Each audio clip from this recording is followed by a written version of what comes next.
Hi friends, నేను మీ దీపిక. ఈరోజు మళ్ళీ వచ్చేసినాం. అందరికీ నమస్కారం. అందరు అన్నం తిన్నారా? ఈరోజు మాకు సాయంత్రం బాగా ఆకలి వేసిందంటే మా ఫ్రెండ్ ఎక్కడైతే సేవా మురుగు చేసుకుందాం రా, నాకు కూడా ఆకలి వేస్తుందంటే సరే ఓకే అని నేను కిందికి వెళ్ళి మా ఓనర్ అక్కకి అడిగి ఆనియన్స్ ఇంకా ఒక టమాటో 2 మిరపకాయలు తీసుకొని వచ్చిన.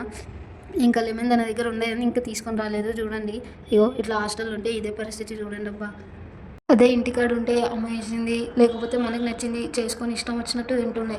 కానీ ఇక్కడ అట్లా కాదు, ఏది ఉంటే అదే తినేయాలి, ఇలా అట్లనే డ్యూటీకి వెళ్ళాలి అంతే. ఇంకా ఏం చేయలేము. ఇంకా ఎప్పుడైనా సడన్గా ఇట్లా ఆకలిస్తే ఇదిగో ఇట్లనే తిన్నాం. ఇంటి దగ్గర ఉన్న వాళ్ళు చాలా అదృష్టవంతులు అబ్బా. మంచి ఫుడ్ అయితే దొరుకుతుంది. ఖాళీ కూర్చుంటున్నా ఇంట్లో ఏం చేయట్లేదని అస్సలు ఫీల్ కాకండి. మంచి ఫుడ్ అయితే దొరుకుతుంది కదా, దానికి మీరు అదృష్టవంతులు. కానీ ఏమంటే కామాట మా ఫ్రెండ్ మాత్రం మస్తు కలుపుతుంది. నాకు దాన్ని చూస్తుంటే నోట్ల నుంచి అట్లా లాజనం బయటకు వస్తున్నాయి. మస్తు టేస్ట్ ఉంది. మెయిన్ తిన్నా కాబట్టి చెప్తున్నాను. మిక్చరు ఇంకా మురుమురాలు ఇంకా లెమన్ టమాటా మిర్చి అన్నీ వేసి సూపర్గా వేసింది. మస్తు టేస్ట్ ఉంది. ఇంకా కలుపుతూ ఉంది. నేను మాత్రం వీడియో తీసుకుంటే కూర్చున్నా. తను ఇంకా చేయకన్నా ముందే నేను కవర్ పట్టుకొని రెడీగా కూర్చున్నా, ఎప్పుడు వేసిద్దా అని. ఫైనల్గా రెడీ అయిపోయింది. ఇంకా తను కవర్లో పెట్టి ఇచ్చింది. ఇంకా తినేయడమే.